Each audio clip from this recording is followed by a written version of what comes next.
Bugün sizə sadəcə bir binanın hekayəsindən danışmayacağam.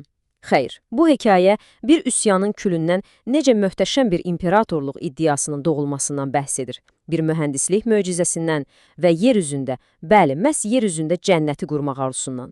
Gəlin birlikdə Ayasofyanın o həqiqətən də dramatik yaradılış hekayəsinə baş vuraq.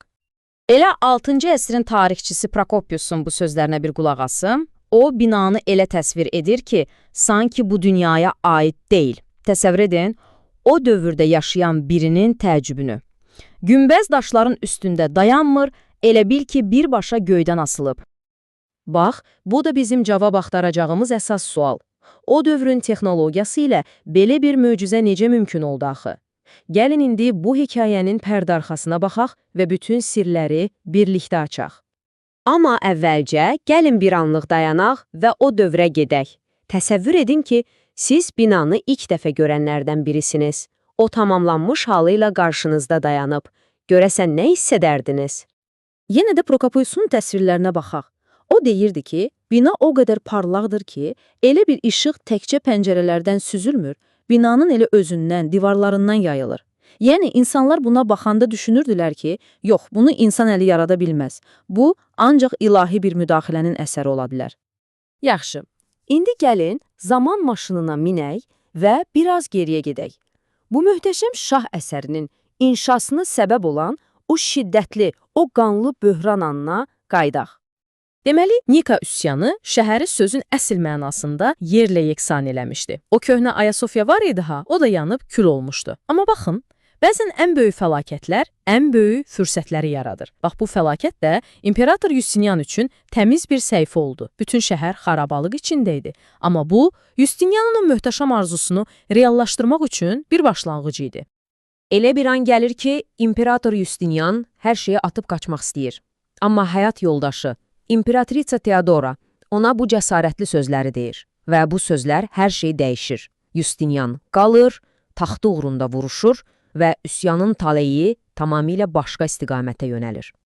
Artıq Justinianın məqsədi tamamilə aydın idi.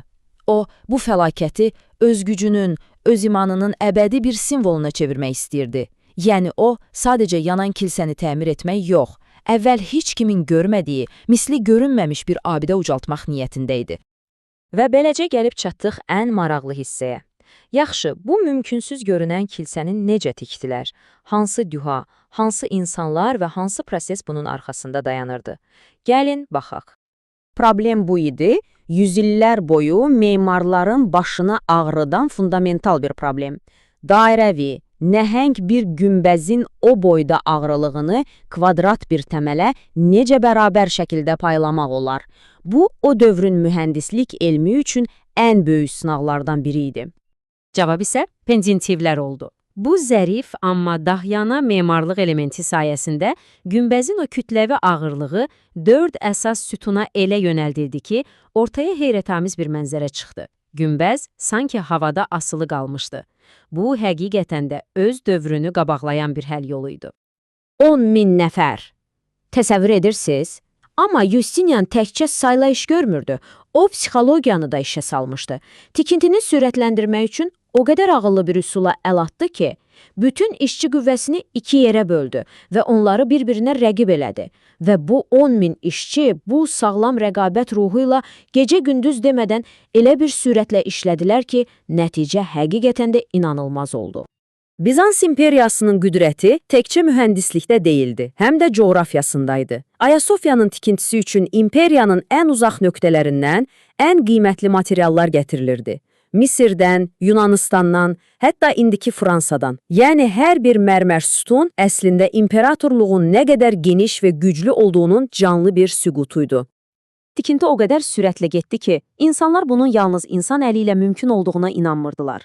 Hətta belə bir əfsanə də yaranmışdı ki, bir mələk alətləri qorumaq üçün gənc bir oğlanın qarşısına çıxıb və ondan getməsini, geri qayıtmamasını istəyib ki, özü əbədiyyən bu binanı qoruya bilsin. Amma elə düşünməyin ki, hekayə burada bitdi.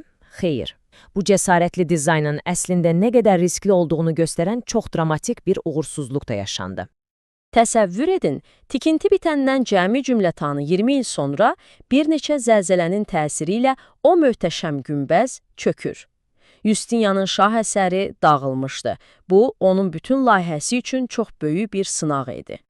Ancaq onlar səhvlərindən dərs çıxarmağı bacardılar. Orijinal memarın qardaşı oğlu gənc Isidor daha hündür, daha dik bir günbəz dizayn etdi. Bu yeni dizayn ağırlığı daha effektiv şəkildə aşağıya ötürürdü və məhz bu dəyişiklik sayəsində bugün bizim heyrətlə seyr etdiyimiz o möhtəşəm quruluşun təməli qoyuldu. Və nəhayət, hekayəmizin son pərdəsi. Gəlin kilsənin o nəfəskəsən interyerinə daxil olaq və onun Bizans həyatında oynadığı mərkəzi rolu anlamağa çalışaq. Bu necə də poetik təsvirdir, elə deyilmi? Çiçəkləri tam açmış bir çəmənlik. Bu sözlər ziyarətçiləri valeh edən o rəngarəng mərmər divarları, döşəmələri o qədər gözəl canlandırır ki, sanki hər künc fərqli bir rəngdə, fərqli bir naxışla parlayırdı. İçəridəki sərvəti isə təsəvvür etmək belə çətindir. Baxın, 4 akır, yəni bu, təxminən 2 futbol meydançası boyda bir sahə deməkdir. Bütün tavanlar qızıl mozaika ilə örtülmüşdü. Mehrab isə mirvarilərlə, qiymətli daşlarla əridilmiş saf qızıldan hazırlanmışdı. Bu sadəcə bir bina deyildi, imperatorluğun ən müqəddəs və ən zəngin xəzinəsi idi. Və budur, hekayənin zirvə nöqtəsi. İllərlə çəkilən zəhmət, üsyan, fəlakət, bütün bunlardan sonra nəhayət İmperator Justinian tamamlanmış vizyonunu, öz şaheserini görməyə hazırlaşır. Kilsəyə daxil olan kimi Justinianın qışqırdığı sözlər bunlar olur. Yəni, o, öz əsərinin hətta əfsanəvi Süleyman məbədindən belə daha möhtəşəm olduğuna inanırdı. Bu, onun zəfər anı idi, tarixin yaddaşına həkk olunan bir an. Ayasofya, əlbəttə ki, sadəcə bir kilsə değildi. O, bütün Bizans dünyasının döyünən ürəyi idi. İmperatorların tacqoyma mərasimləri burada keçirilirdi, imperiyanın taleyi burada həll olunurdu və hətta dənizdəki gəmilər belə onun parlayan günbəzinə baxıb yollarını tapırdılar. Ayasofyanın hekayəsi bizə göstərir ki, bir bina daşdan, mərmərdən daha artıq bir şey ola bilər. O, bir sivilizasiyanın arzusunun, gücünün və ruhunun bir simvoluna çevrilə bilər. Bəs sizcə bizim dövrümüzdə bugün bu rolu hansı binalar oynayır? Bax, bu barədə düşünməyə həqiqətən dəyər.